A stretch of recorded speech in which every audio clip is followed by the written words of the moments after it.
माननीय सदस्य श्री सुरेश महात्रे जी।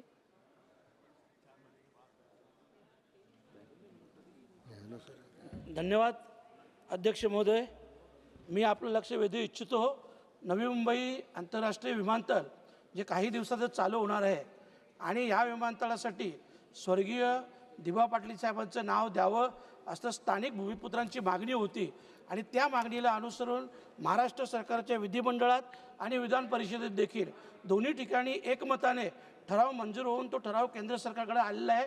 मी दिबा पाटील साहेबांविषयी एवढंच बोलेन मॅडम की 2 वेळा खासदार, 5 वेळा आमदार, महाराष्ट्र विधानसभेचे विरोधी पक्ष नेते आणि खास करून त्यांच्या प्रयत्नामुळे 1989 मध्ये महाराष्ट्रात जी महिला भ्रूण हत्या प्रतिबंधक कायदा लागू झाला त्याचं समर्थन केंद्र सरकारने देखील केलं आणि 1994 मध्ये केंद्र सरकारने देखील त्या कायद्याला मान्यता दिली। 1984 मध्ये जो झाशी गावचं आंदोलन झाला सिडकोच्या विरोधात मॅडम, त्या आंदोलन देखील दिबा पाटील साहेब स्वतः जखमी होते, 5 लोक हुतात्मे झाले आणि त्यानंतर भूमीच्या बदल्यात भूमी असं 12.5% पुनर्वसन धोरण लागू करण्याची मोलाची भूमिका त्यांच्यामार्फत बजावली गेली।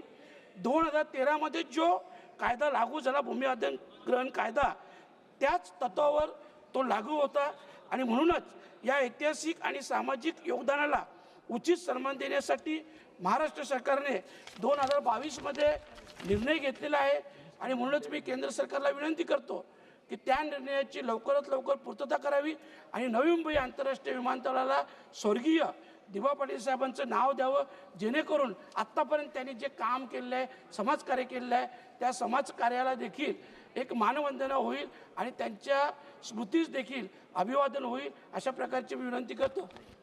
धन्यवाद मॅडम।